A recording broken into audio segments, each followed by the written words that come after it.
The first time I stepped into the old asylum, the air felt like it had been waiting for me. Not just still, but patient. The gates didn't creak like in movies. They sighed, a long, tired breath of metal that hadn't moved in years. Beyond them, the building rose out of fog like something half-remembered. Too large for its own history. Too quiet for how many lives had once passed through it.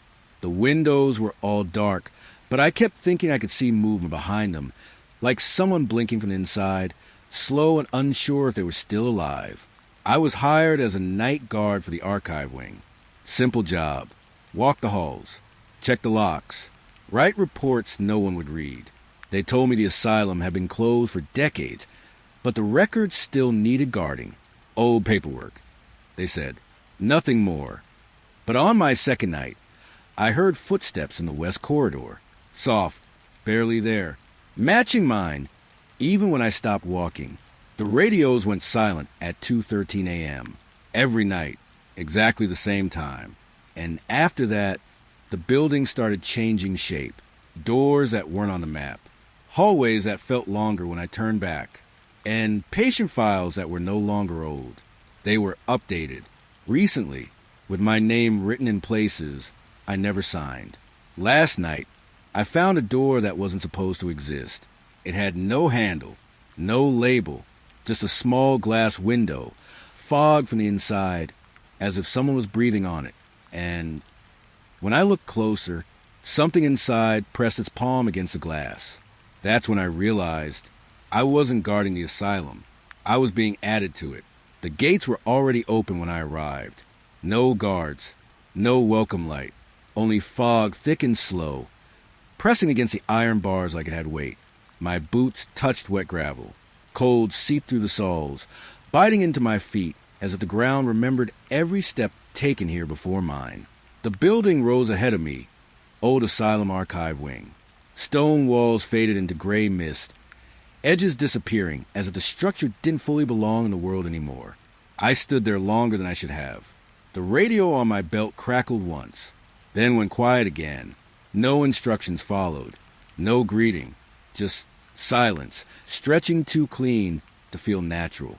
I told myself it was normal, old equipment, old place, but the fog moved when I turned toward the entrance, not with the wind, with hesitation. Inside, the doors opened too easily. No resistance, no sound of locks releasing, just a slow surrender of wood and rust. Warm air met me first. Stale, dry, like paper left too long in a closed box. The corridor lights were already on, faint, yellow, flickering in a rhythm that didn't match any electrical system I knew. My footsteps echoed once, then twice, but the second echo came slightly later, like it belonged to someone else walking just behind me. I stopped. The corridor stopped with me. Even the hum in the walls felt like it paused to listen. I moved again. The echo followed, but wrong, slightly offbeat, dragging behind my steps like it was learning me. Rooms lined the hallway, archive doors with small glass windows. Some were fogged from the inside. Some were clear. I passed the first window. Nothing, only shelves, dust, still air. The second window showed the same room, but the shelves were closer, too close, like the space had shrunk while I wasn't looking. I blinked. It was normal again. I told myself it was exhaustion, but the building felt aware of that thought. At 2:13 a.m., the radio cracked again, this time longer. A breath came through it, not static. Breath, slow, close, controlled. I froze in the hallway, the beam of my flashlight trembling across peeling paint and cracked tiles. Then my name came through the speaker, but wrong, slightly twisted, like someone had learned it by reading it backwards in a mirror. I didn't respond. The breath on the radio deepened, as if waiting for me to correct it. Then silence dropped hard, heavier than before. The kind of silence that doesn't feel empty, just occupied. I continued walking. The corridor stretched further than I remembered from a blueprint. I checked the map once at the entrance. 10 rooms. Straight line. Simple, but I had passed 11 doors already. The 12th was ahead now. I stopped again. My flashlight flickered. Just once. In that blink of light. Something stood at the far end of the hall. Not fully shaped. Not fully still. Just a suggestion of movement behind the glass of a sealed window. I raised the light again. Nothing there. Only reflections. Only me. But my reflection was a fraction slower than I was. It turned its head half a second after I did. My breath tightened in my throat. The radio stayed dead now. No static. No breath. Nothing. That felt worse. I walked again, slower this time, counting steps under my breath just to anchor myself to something real. 1, 2, 3. The corridor answered with echoes that didn't belong to me. 4, 5. A sound came from behind one of the sealed doors. A soft knock. Not loud, not urgent, just patient. Like something inside had been listening the whole time and finally decided I had stayed long enough. I didn't open it. I kept moving. But the knock followed, not from the same door. From ahead now, closer, waiting. The fog outside pressed harder against the narrow windows, visible even from inside, curling like fingers against the glass. The lights dimmed slightly as I passed each room, not flickering, reacting, as if the building was conserving sight or attention. At the far end of the corridor, I turned back once, just once. The hallway behind me looked longer than it should have been, not just extended, rewritten. Doors that I had already passed were now further away. Their numbers slightly changed. My exit felt less like a direction, more like a memory that was already fading. The radio suddenly clicked again, very softly, then a whisper, almost too faint to hear. But it knew my name again, this time correctly. That was when I realized I hadn't heard the fog outside for a while. No wind, no night insects, no world beyond the walls. Only the building breathing around me, slow, careful, like it had just noticed I was paying attention, and didn't want to scare me away yet. The hallway looked the same when I returned, but it didn't feel the same. My footsteps landed softly on cracked tile. Yet the echo came back heavier, delayed, like something larger was copying me from deeper inside the walls. I stopped walking. The echo kept going, one step too many. Then silence, like it realized I had noticed. A door on my left clicked, not opening, listening. My flashlight drifted over the corridor map pinned near the exit. It no longer matched the hallway I stood in. The lines had shifted, rooms had moved, or I had. At the edge of the light, a shadow crossed too quickly to be human, but too deliberate to be wind. I didn't chase it. The building felt like it wanted me to. The radio died at exactly 2:13. Every time. No warning. No fade. Just cut silence, sharp enough to feel physical. Then came the breathing. Slow. Close. Inside the speaker. I pressed the device tighter to my belt, as if pressure could fix it. But the breath only grew steadier, matching my own inhale, then falling half a second behind my exhale. My name followed. Wrong again. Twisted syllables, like someone speaking it through damp fabric. I checked the backup log. No signal loss recorded. No failure at all. Only me hearing something that wasn't supposed to exist.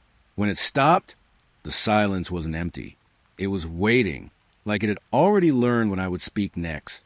The cabinet was already open. I was certain I closed it earlier. Inside, the file I didn't place. No index number. No origin tag. Just paper that felt too warm for storage.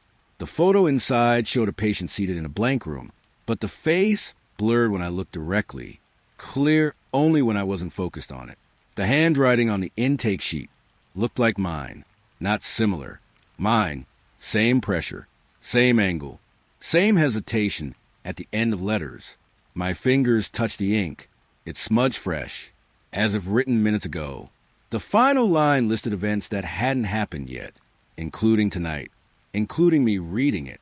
The page turned itself when I blinked. The hallway ended where it shouldn't have. A sealed door stood in the wall. No handle, no lock, just smooth metal and a glass panel too dark to see through. But I saw breath on it.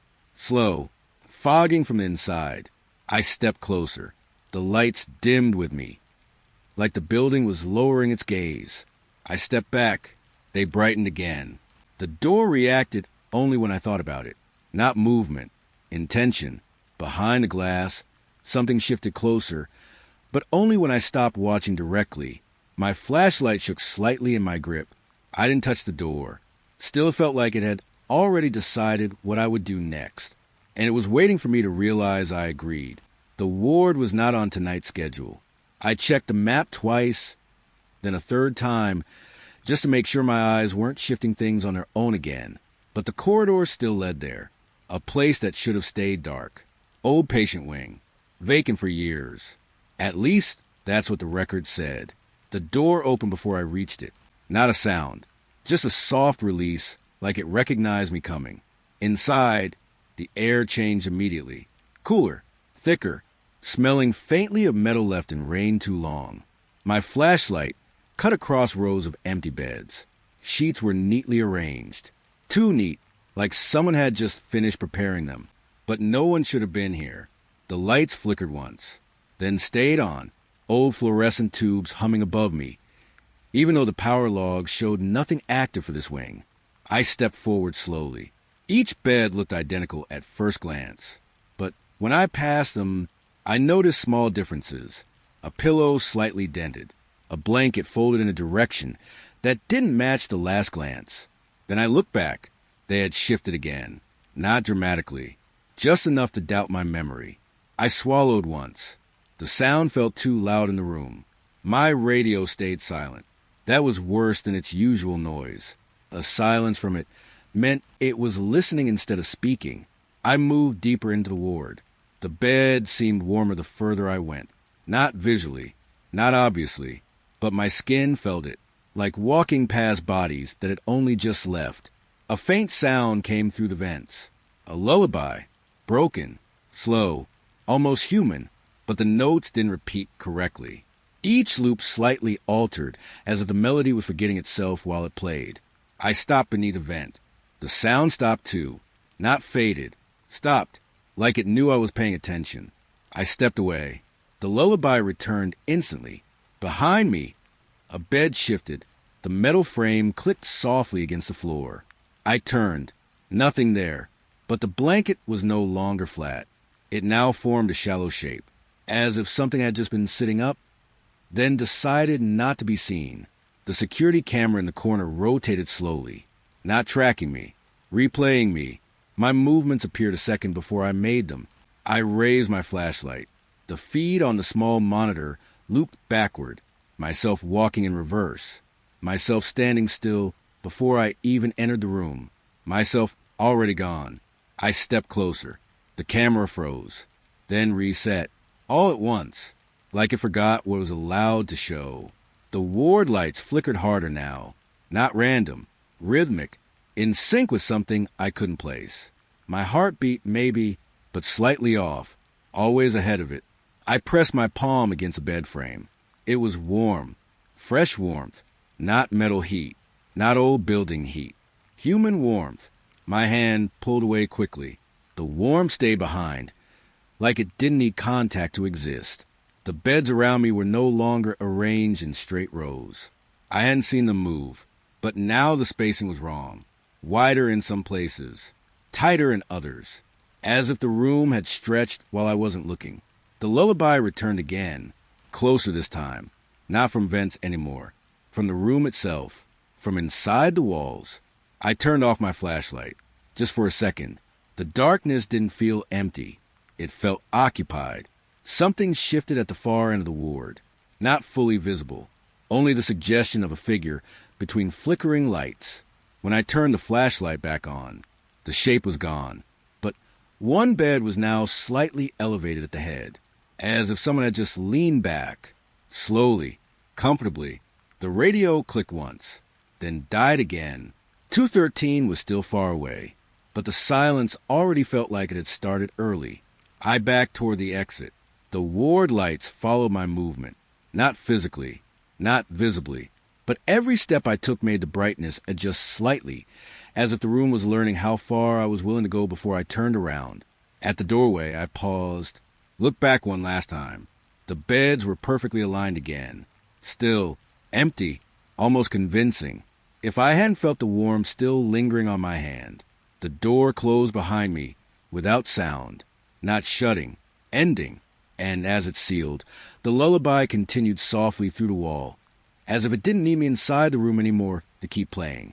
The observation room was sealed on the blueprint. 3 locks, 2 warning labels, 1 red line marking it as inaccessible. Yet the door stood slightly open, just enough to let darkness breathe into the corridor. I shouldn't have gone closer, but the building always made shouldn't feel like suggestion, not a rule. My flashlight touched the doorframe. The beam looked weaker here, like light itself was being slowed down. Inside, the room was still, too still. A glass wall divided the space, but it didn't reflect the hallway properly. It reflected something else, something that moved a fraction too late. I stepped in. The air changed immediately, dry, thin, like the room hadn't been used in years, or had been used continuously without ever being left. The glass panels stretched across the center of the room. On the other side, a chair faced inward, empty, at first. I checked the logs on the console beside me. No active feed, no recorded presence, just blank system status. Still, the glass wasn't blank. A shadow stood in the reflection, not behind me, not in front, just in the surface itself. I turned, nothing there, turned back. It was closer now, not walking, not moving in steps, just repositioning between moments. My breath tightened. The room responded. The lights dimmed slightly, like it was lowering visibility out of courtesy or warning. I leaned closer to the glass. The shadow no longer stayed still. It shifted only when I didn't look directly at it. When my eyes locked onto it, it froze. When I blinked, it advanced. Behind me, I heard breathing, soft, measured, close enough that my shoulders tensed without permission. I turned fast. Nothing, only the empty chair. But the impression of weight had changed, like something had just stood up from it. Slowly, carefully, the glass reflected multiple silhouettes now. Not one, several, overlapping, none fully aligned with my movements. I raised the flashlight again. The beam passed through glass, and for a moment, I saw myself on the other side, standing where I was supposed to be, but I wasn't moving in sync. My reflection was half a second ahead, then half a second behind, then not matching at all. The breathing returned behind me, closer. This time, I didn't turn. The glass did something wrong. It dimmed, not like a light fading, like an eye closing. The reflection shifted. All versions of me inside it stopped moving at once, except one. It smiled slightly. I didn't. My hand shook. The console beside me beeped once without input. A single log line appeared. No observation detected. That didn't make sense. I was observing everything. The room, the glass, the shadow. The console beeped again. New entry. Time, 2:13 a.m. Subject status, aware. My throat went dry. The glass fog from the inside, not condensation. Breath, slow, controlled, matching mine. The shadow was no longer behind the glass. It was in it, pressed close, waiting for me to look fully. I didn't want to, but my eyes drifted anyway. And when they met the surface, the shadow tilted its head, exactly like I had just done. Behind me, the breathing stopped. Not gone, paused, as if it had stepped back to watch better. The room lights flickered once, and in that flicker I saw too much. Not just a shape, not just a presence, but the outline of attention itself, focused entirely on me. The glass cracked softly, not breaking, just acknowledging pressure. I stepped backward instinctively. The shadow did not. It stayed where it was. But now it was closer than before, even though nothing had crossed the space. I reached for the door. It didn't open. Not locked, just uninterested. The console beeped one final time. New status update. Observation complete. The breathing returned right beside my ear. And this time, it matched my exhale perfectly, like it had been practicing. The speakers turned on without warning. No switch, no alert panel, no system log before it happened. Just a sudden awakening of sound, spreading through the walls like something remembering it was allowed to speak. At first, only static. Low, grainy, familiar, Then it sharpened, not into clarity, but into structure, like noise learning how to form intent. I stood in the corridor when it started. Lights above me flickered once, then steadied, too steady. The kind of steady that doesn't belong to anything electrical. A tone followed the static. Long, flat, old. An emergency broadcast signal that didn't match any modern system. I should have reported it. I didn't, because the building already felt like it was listening for my reaction. The announcement began, not with words, with breathing, measured, official. Then the voice came through, calm, controlled, familiar in a way that made my stomach tighten, without understanding why. It spoke conditions of the night shift, my night shift, but it described details I had not yet encountered, doors I had not opened, corridors I had not reached, moments I had not lived. I checked the corridor behind me. It was unchanged. For now, the voice continued. It mentioned a map coordinate inside the asylum, but the coordinate was wrong. I pulled out the floor plan. My hands were colder than they should have been. The map in my hand no longer matched the building around me. Not slightly, completely. Hallways I stood in were missing. Rooms I remember were gone. New spaces had appeared in their place. Thin lines of ink shifting like they were still drying. The broadcast paused, just long enough for me to hear something else in the speakers. A faint echo of my own breathing. Not live, recorded, then replayed. The voice resumed. It corrected itself mid-sentence, as if reacting to my confusion. The building layout began to subtly change, not in motion, in certainty. A corridor that was straight felt longer when I stepped into it. Doors that were open began closing softly behind me, not shutting, finalizing. I turned back. The corridor behind had shifted. One door was now missing entirely. In its place was a blank wall with paint too fresh to belong here. The broadcast continued uninterrupted. It listed safety instructions. None of them made sense. Proceed to Memory Junction B. There was no such junction in any document I had read. Still, my feet almost moved, like they recognized a command before my mind did. I stopped myself. The voice paused again, this time longer. The silence wasn't empty. It felt like anticipation. Then it spoke my name. Full, clear, correct. I froze. The radio on my belt, unused until now, crackled in response, even though it wasn't the source. Two systems speaking at once.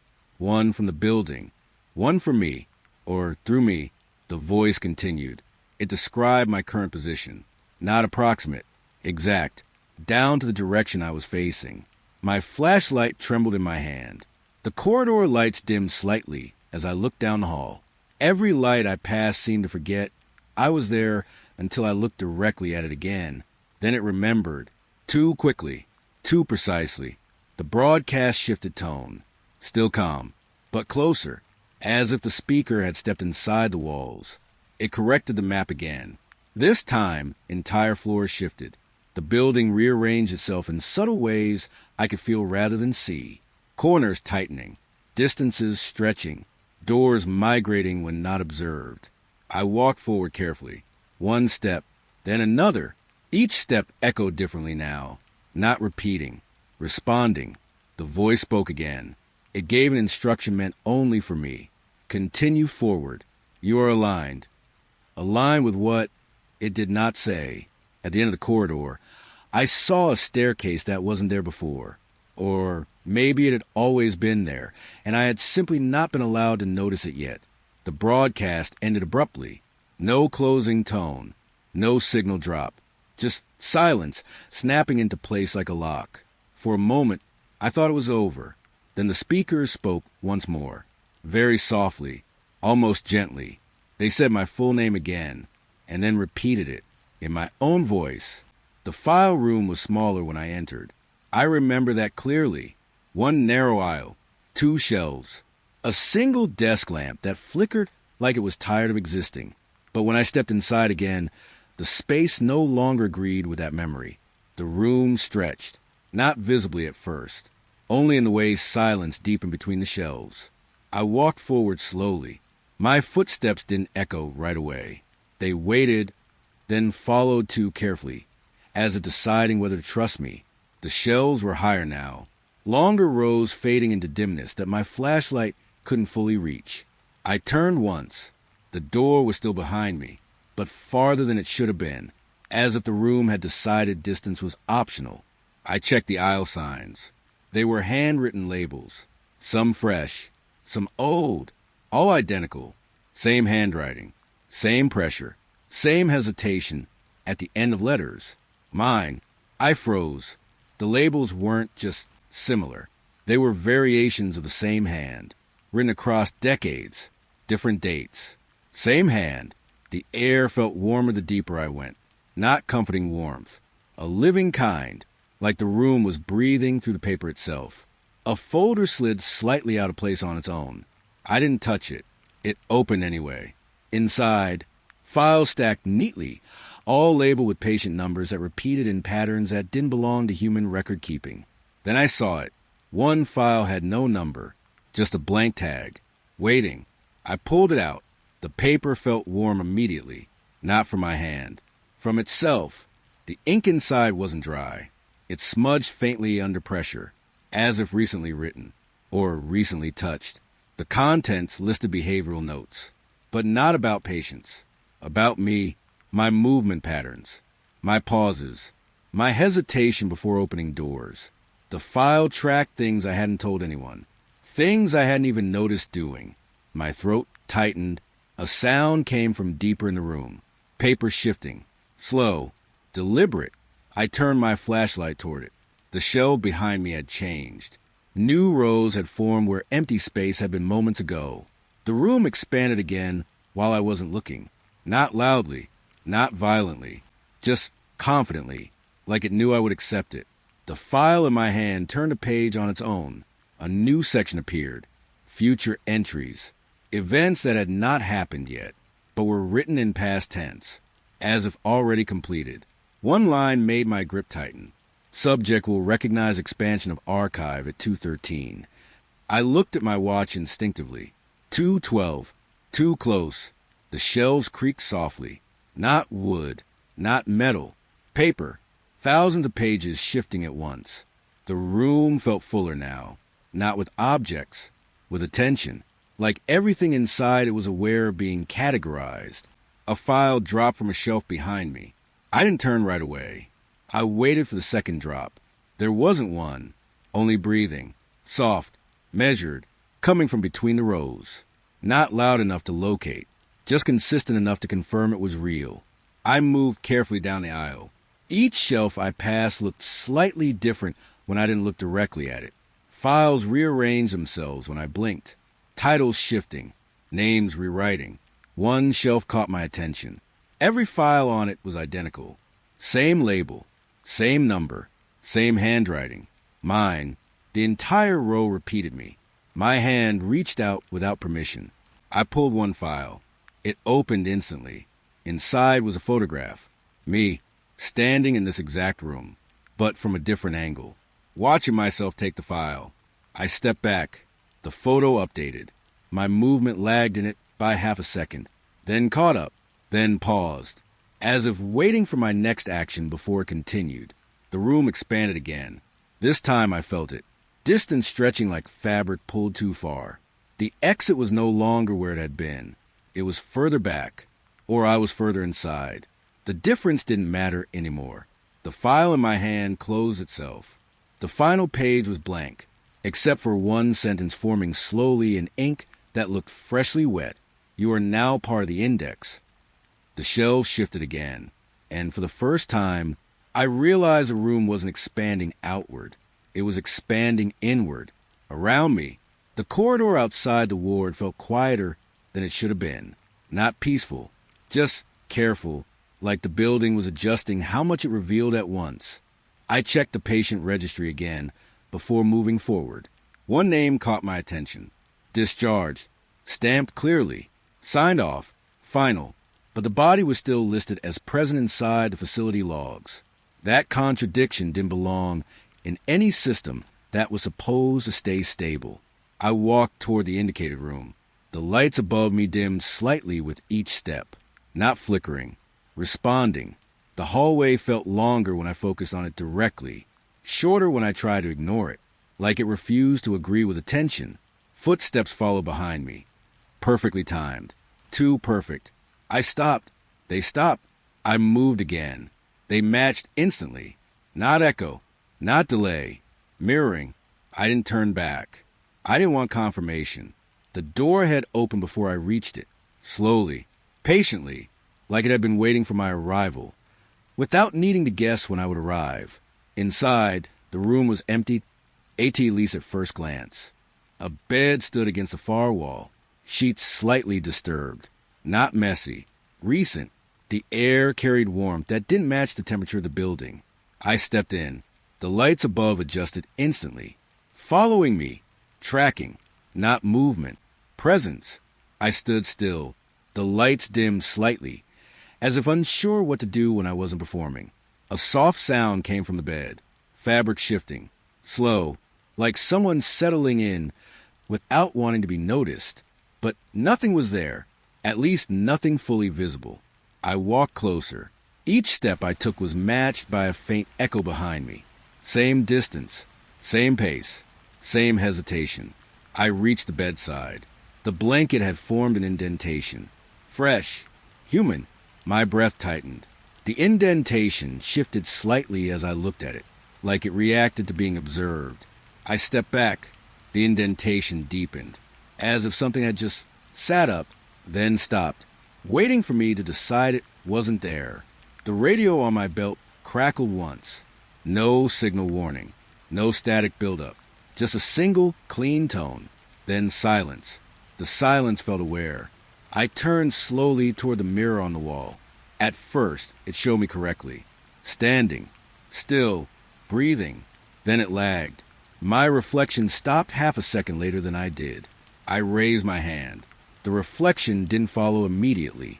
Then it did, but wrong. Slightly off angle. As if learning my posture instead of copying it. Behind me, a floorboard creaked. I turned. Nothing.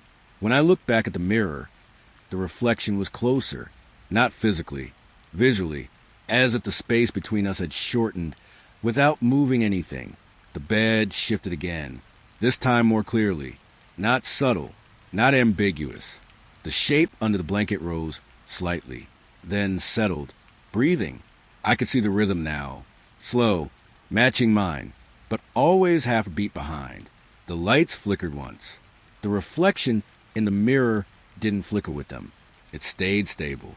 Watching. Not reacting. The same voice I had heard before it turned through the radio. But not from the device. From the room itself. It said nothing at first. Just exhaled. Then my name. Correctly this time. Too clearly. The bed creaked softly again. And I realized something that made my throat tighten.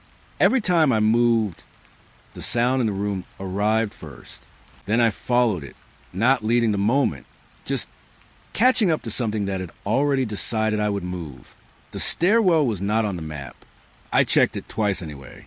Then a third time, like repetition could force it into being real or unreal. But the entrance remained there. Concrete arch. Old paint peeling in layers like dried skin. A metal door that stood slightly open. Not inviting. Just unfinished. The air changed the moment I stepped closer. Colder. Heavier. Like the building had started remembering things it had tried to forget. The stairs descended into darkness that didn't feel like absence of light. It felt like depth without end. I took the first step. My footsteps echoed once. Then again. But the second echo came from below. Already waiting. I stopped. The echo didn't. It continued downward, like something had already walked ahead of me and was now matching my delay. I descended slowly. Each step deeper made the air colder by degrees. I could feel in my teeth. The sound of my movement changed. Not louder. Stranger. As if the stairwell was translating me into a different language. Walls on both sides were marked with carved names. At first, they looked old. Faded. Static. But when I passed them, they changed. Letters shifted slightly, as if correcting themselves after I looked away. I stopped and read one name carefully. It was unfamiliar. When I looked back at it again, it had changed into something almost recognizable. Not fully, just close enough to unsettle memory. I continued downward. The steps stretched longer than they should have. My legs adjusted without permission, like the distance between floors was being rewritten mid-walk. The temperature dropped again, this time sharply. My breath became visible in short, pale bursts. The echo beneath me began to multiply. One step became two, then three, each arriving from different directions. Not just below, from the sides, from behind, from ahead. I stopped again. The stairwell stopped with me. Even the air felt paused. Then something shifted far below. A gate, metal, heavy, a sound I had not seen in any documentation. I moved closer. The stairs continued beyond what the building should allow. Downward still, impossible depth. The carved names on the walls grew denser here, layered over each other, some scratched out, some rewritten, all changing subtly when not observed. One name caught my attention.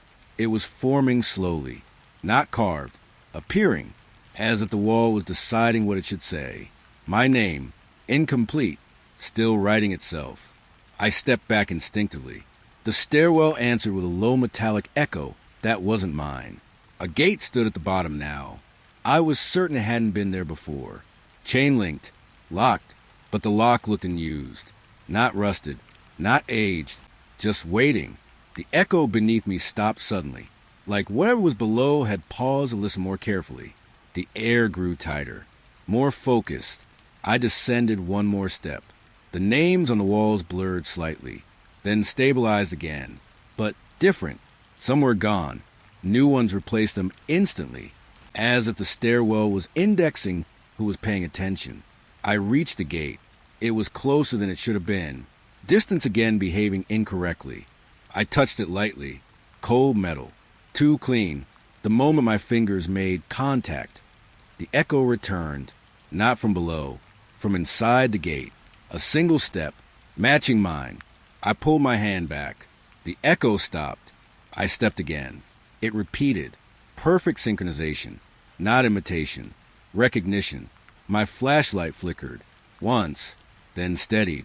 But the light didn't reach as far now, as if the darkness had moved closer to compensate. Behind the gate, something shifted. Not visible. Just pressure in the air, like presence without form. The carved names on the wall behind me changed again. Faster now. Less stable. More urgent. I turned slightly. One name had fully formed. Clear. Complete. Mine. The stairwell seemed to tighten around that realization. The echo returned once more. Closer than before. Not below me anymore. Beside me. Breathing at the same pace. I was trying not to lose. The security office monitor should have been blank. It wasn't. It was already playing. I hadn't pressed anything. No login. No playback command. No system trigger. Still, the footage was there. Me, walking into the building. But earlier than I remembered arriving. The timestamp disagreed with reality. My arrival showed before my departure. A sequence that shouldn't exist in order. I stepped closer to the screen. The image sharpened slightly, as if noticing my attention. My movements on the recording were slow. Too smooth, like I had been rehearsed. Then I saw it. A second version of me. Not fully present, not fully absent, just delayed. Following my first self by a fraction of a second, I turned my head in the room. Nothing behind me. When I looked back at the monitor, the second version had moved ahead, now leading. My hands went cold. The feed flickered, then split. Two timelines on one screen. One version of me entering the hallway, another already standing in the security office I was currently in. My breathing tightened. The office felt smaller. Not physically, logically, like the walls were adjusting to the idea that I had been here longer than I thought. A system alert appeared on the monitor. No input detected. Then another. Recording status. Active before start. That didn't make sense. Nothing should record before it begins. I leaned in closer. The footage zoomed slightly without command, like it wanted me to see better. In the video, I walked down a corridor I had not yet reached tonight, but I recognized it anyway. That recognition felt wrong. My recorded self stopped, turned toward the camera, and waited, not moving, just waiting for something in the present to catch up. I stepped back from the monitor. The office lights flickered once. When they steadied, the room layout had changed slightly. The door was now on the opposite wall. The monitor was closer than before. Or I was. I checked the timestamps again. They were collapsing, numbers overriding themselves. Second becoming earlier than minutes. The recording played backward, then forward, then both at once. My movements duplicated. Not exactly. Slightly offset, like the system couldn't decide which version of me was correct. A second camera feed appeared, unlabeled. It showed the same office, but from above. Except I wasn't in it. Not yet. Then I was standing behind myself, watching. I spun around instantly. Empty room. Only the hum of electronics and the faint pressure of something watching through circuits. The monitor emitted a soft click, then a voice, not through speakers, through the system itself. Calm, familiar, almost patient. It described my actions before I made them. Subjective attempt to verify system integrity. My hand froze halfway to the keyboard. I hadn't moved yet, but it already knew I would. The recording on screen showed me doing exactly that, then pausing, then listening, as if waiting for permission. The system continued. Duplicate presence detected. My throat tightened. The screen showed me entering the room again, from a different angle. A third version, then a fourth, each one slightly off in timing. None of them aware of each other, but all aware of the room, all aware of the camera. The office lights dimmed slightly as I looked away. When I looked back, the footage had changed. Now it showed me leaving, but I was still here. The system paused, then corrected itself. Time anomaly confirmed. The recording ended abruptly, but only on the screen. In the room, I could still hear it playing. Softly, behind me, footsteps. Mine, arriving late. The vents started speaking before I noticed they were open. Not noise, not airflow, words, slowly forming inside the metal throat of the building, like something exhaling thoughts it had been holding for too long. I stood beneath one of the grates. Cold air brushed my neck, but the temperature wasn't what made me still. It was the rhythm. The ventilation wasn't random anymore. It was structured, almost conversational. At first, it sounded like fragments, broken syllables, then spacing, then meaning, but only when I stopped moving. I froze. The vents responded instantly. A full sentence slid through the metal above me. Not loud, not urgent, just certain.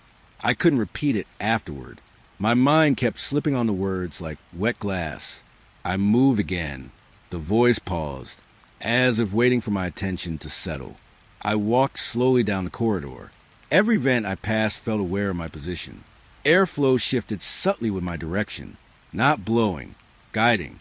When I turned left, the air cooled. When I hesitated, it tightened, like the building was correcting hesitation. I stopped near a junction. The vents above went quiet, too quiet. Then, when I leaned slightly toward the wall, they resumed, softly, carefully, like they were only meant for me. The words formed again, this time clearer. Instructions, not commands. Suggestions disguised as guidance. Continue forward. I hadn't decided to move yet, but my body almost did. A second voice layered underneath the first, slightly distorted, almost familiar. It sounded like me, speaking too slowly. The vents repeated it, not mocking, mirroring. I stepped back. The airflow changed immediately, cooling further. The building reacting to distance like it was disappointed. A faint memory surfaced in the sound. A hallway I had walked earlier, but the vents replayed it differently. My footsteps were there, but slightly out of order, arriving before I moved, leaving before I stopped. I pressed my hand against the wall. It was vibrating faintly, not mechanical, not structural, like something inside was breathing through it. The vents above me shifted tone. The conversation changed direction, now asking questions, not spoken directly, but implied through gaps in airflow. "Are you alone?" I didn't answer. The vents repeated it, softer, Closer. Are you alone? My radio crackled in response without being touched. A short burst of static, then silence. The vents immediately adjusted, like they had heard the interruption. The airflow changed again, this time warmer. Comforting. Too comforting, as if trying to lower resistance. I stepped away. The warmth followed. My footsteps echoed once in the corridor, but the vent system answered with a second echo that wasn't mine. Perfectly timed. Perfectly wrong. A new sentence formed overhead. Longer this time. Structured. Almost like it had been prepared. You are being guided to the correct path. The word correct lingered, as if it expected agreement. I turned off my flashlight briefly. The darkness didn't silence the vents. It made them clearer. The words came sharper without light interfering. My own breathing joined the airflow pattern. Matching it, without permission, I turned the flashlight back on. The vents went quiet instantly, like they only spoke when I wasn't fully observing them. I waited, still, listening. The silence stretched too long. Then, very softly, a final whisper came through, not from above, not from ahead, from inside the air itself, right at ear level. It said my name, and then corrected it, as if the building knew I had been pronouncing it wrong my entire life. The corridor was never meant to exist like this. At least, that's what the map insisted. But the map had been wrong before. Or I had. The hallway stretched ahead, lined with shattered glass panels embedded into both walls. Not mirrors, not windows. Fragments. Jagged edges catching my flashlight in broken pieces of light. Every step I took fractured my reflection further. I saw myself in dozens of angles at once. None of them aligned. I slowed. The glass did not. It continued reflecting motion even after I stopped. One version of me kept walking. Another stood still. A third turned too late. The reflections were not synchronized. They were independent, like different attempts at the same person. I moved closer to the wall. The glass showed the asylum behind me, but altered. Rooms I had never entered appeared clearly behind the shards. Doors where there were none in reality. Hallways bending at impossible angles. I blinked. The view changed. Now the asylum looked correct again, but only until I looked away. The fragments didn't agree with each other. Each piece showed a different version of the building, different layouts, different truths. My breath fogged one shard briefly. When it cleared, the reflection inside it was not mine. It was standing still, watching me, without moving when I moved. I stepped back. Every fragment reacted differently. Some delayed, some anticipated, some ignored me completely. The corridor itself felt unstable now. Not physically, perceptually, like it was deciding which version of itself to continue being. I raised my hand slowly. The glass reflected it in multiple timelines. One version raised it before I did. Another lagged behind. A third didn't move at all, but still stared. I pressed my palm against one shard. Cold, sharp, the surface shimmered slightly under contact, then showed something new. A corridor with no exit. Doors replaced with glass instead. And inside those glass panels, more corridors. Infinite nesting reflections. The asylum looking at itself forever. Behind me, something shifted. I didn't turn immediately. I waited. The glass told me it was closer. All fragments agreed on that. Then disagreed on direction. Left, right, behind, inside. I turned slowly. Nothing was visible, but the glass showed it clearly. A shape moving through every shard at once. Not consistent, not fixed, just present in all reflections simultaneously. My flashlight flickered. Once, then steadied. The fragments stopped flickering with it. They became selective. Some showed the light. Some didn't. Some showed darkness where there should have been illumination. The hallway lengthened slightly when I focused on the far end. Shortened when I looked down. Like distance depended on attention. I stepped forward. My reflection did not follow immediately. It stayed behind, watching me leave, then move a second later, but in a different direction than I had taken. I stopped again. The reflection stopped again, except one. That one continued walking, deeper into the corridor, uninterrupted, unaware I had stopped existing in its version. The glass near my hand warmed slightly. Not heat, presence. The fragments began to synchronize slowly, not matching me, matching something else. A rhythm beneath my breathing, my heartbeat, then something just slightly off it. I realized the glass was no longer reflecting the hallway. It was predicting it, and I was no longer the subject in the reflection. I was a delay between versions. The wing was marked clearly on the official map, but it wasn't marked in the building. That contradiction sat in my mind like a splinter I couldn't remove. I found the doorway anyway, not because I was searching for it, but because the corridor simply ended and decided to become it. The door stood open. No sound of hinges. No invitation. Just certainty. Inside, the air felt older, not dusty. Aged. Like the room had been waiting longer than it should have been capable of waiting.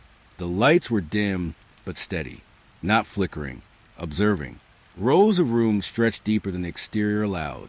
The geometry already felt wrong. I stepped in. The door closed behind me without contact. Not sealing. Recognizing. The first room held a chair. On it, a small personal file. My name was on the label. I didn't remember ever being assigned to this wing. Yet the handwriting on the tag matched mine. Same spacing. Same pressure.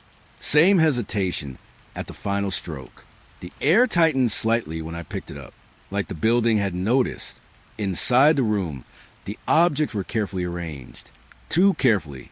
Bed neatly made. Drawers aligned. Everything labeled. Not like storage. Like memory. I moved deeper. Each room felt familiar in a way that didn't belong to experience. More like recognition without origin. The lights responded to me softly, not turning on. Acknowledging. When I paused, they dimmed. When I moved, they followed. A soft hum came through the walls. Not mechanical. Intentional. Like the building was speaking to itself in a language I was only partially allowed to hear.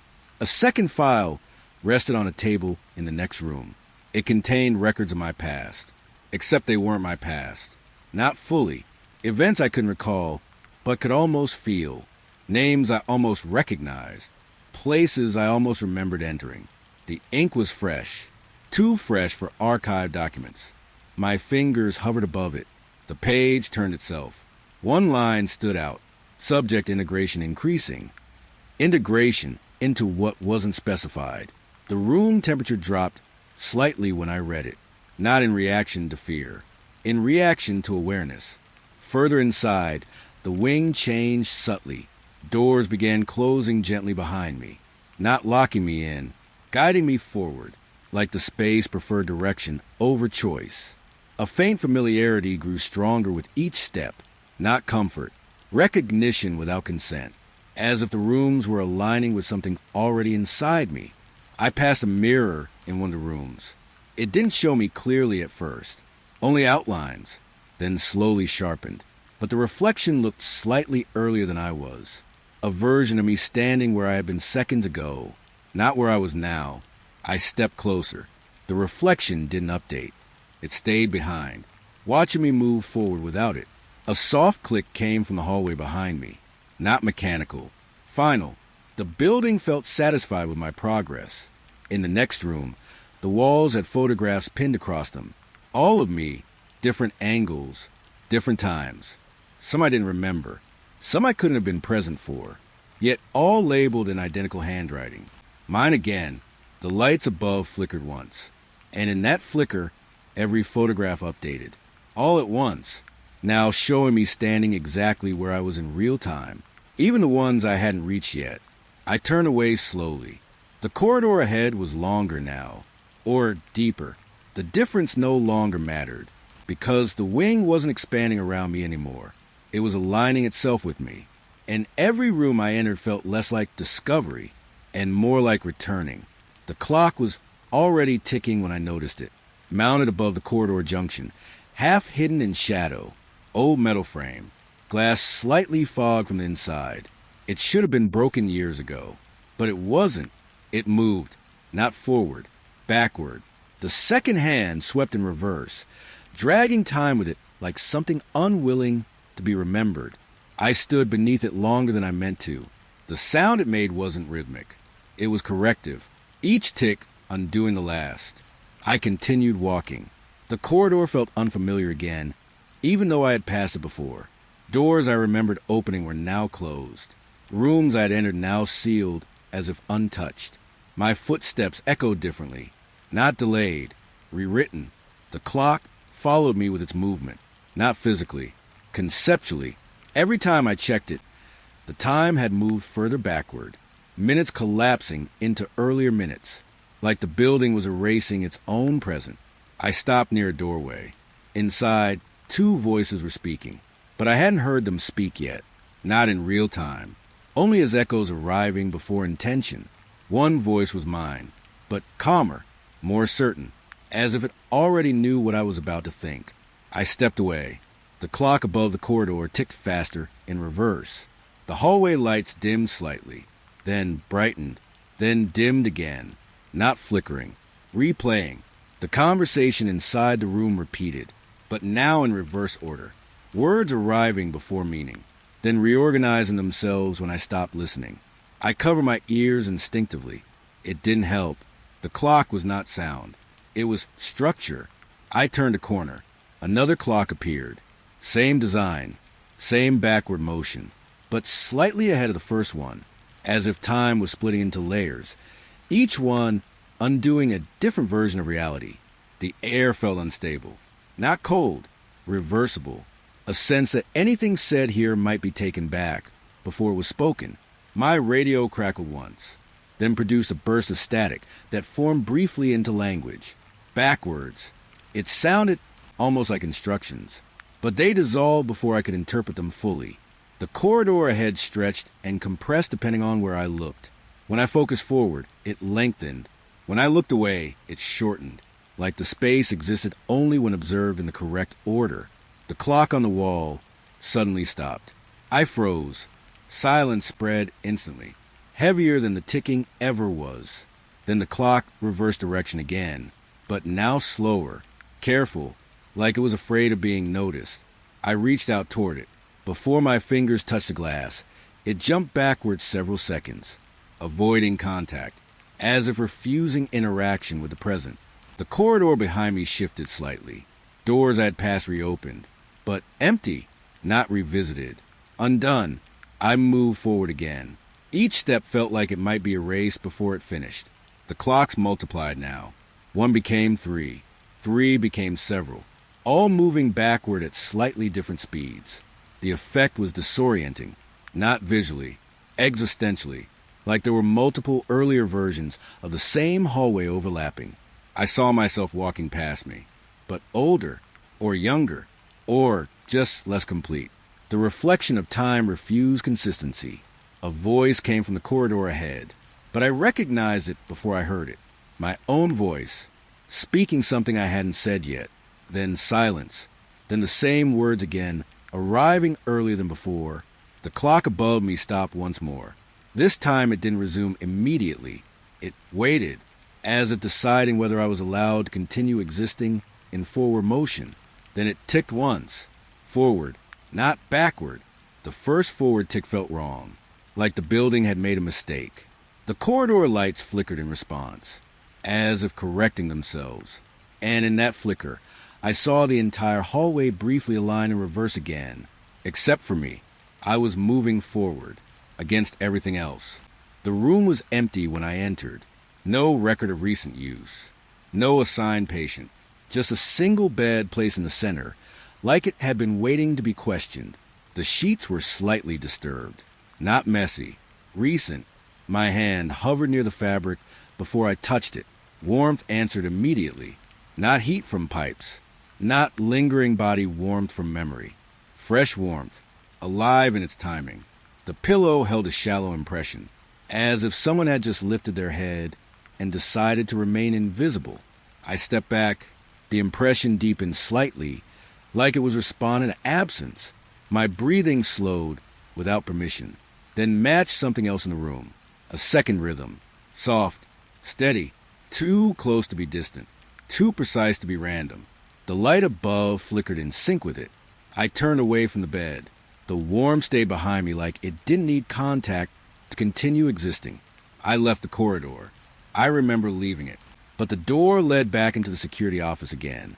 Same chair, same monitor glow, same hum of equipment that felt slightly more tired each time I heard it. I checked the exit. Locked. I checked another door. It opened into the same room. Just rotated. The layout was wrong in a way that refused to stay consistent. Every attempt to leave returned me here.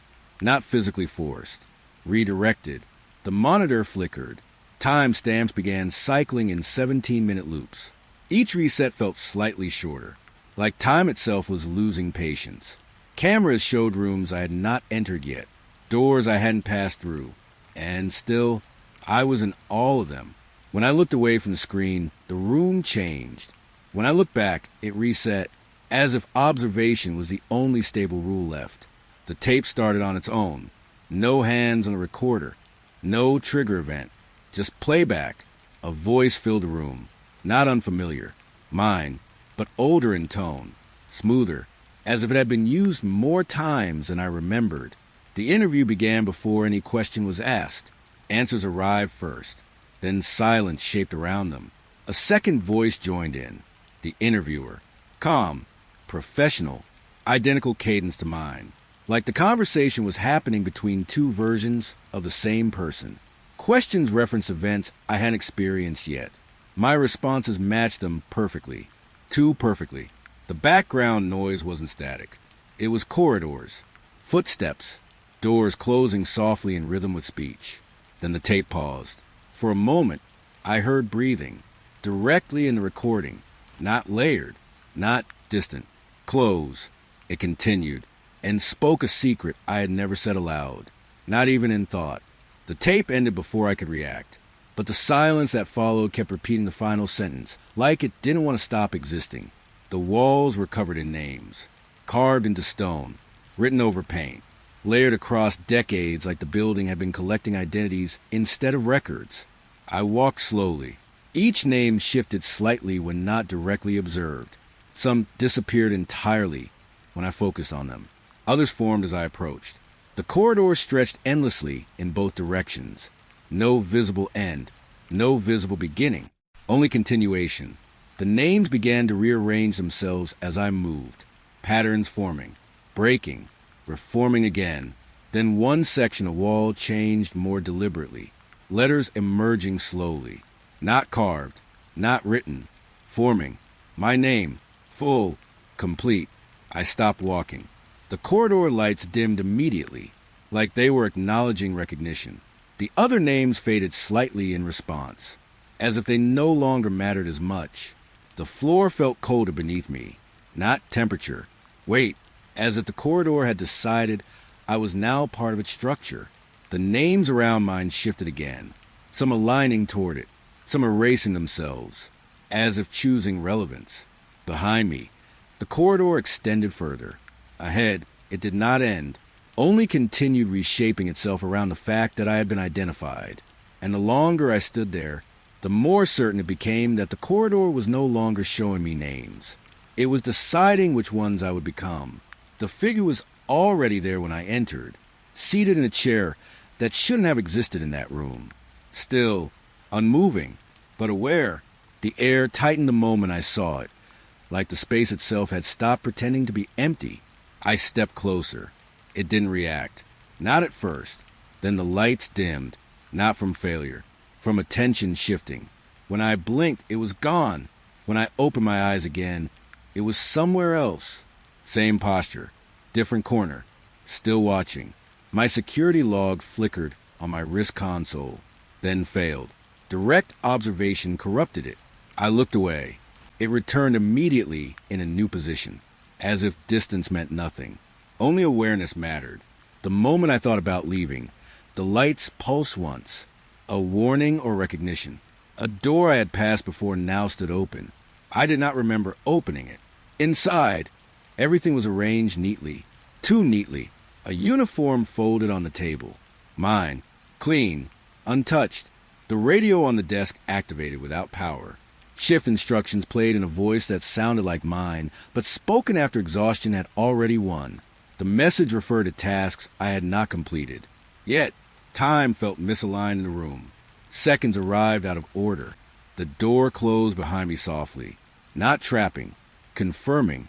Only after I acknowledged the contents did it unlock again, as if recognition was the key. The map updated the moment I looked at it. My position marked in red ink. Not current. Predicted. Each step I took rewrote the lines behind me. Paths erased after use. Exits disappearing as if never intended to exist twice. The asylum reshaped itself around movement patterns I had not consciously made. Corridors bent toward my direction of thought. The map felt less like guidance and more like observation. I turned it over. The backside already contained my next route, drawn before I chose it. Waiting for confirmation I hadn't given yet. The building stopped pretending. Lights turned on before I entered rooms. Doors opened before my hand reached them. The radio spoke without being touched. Not commands. Thoughts. My thoughts. Repeating them exactly as I formed them, then finishing them before I did. I stopped speaking internally. It still continued, correcting silence itself. The asylum felt aware now, not reacting, thinking. When I hesitated, it responded with patience.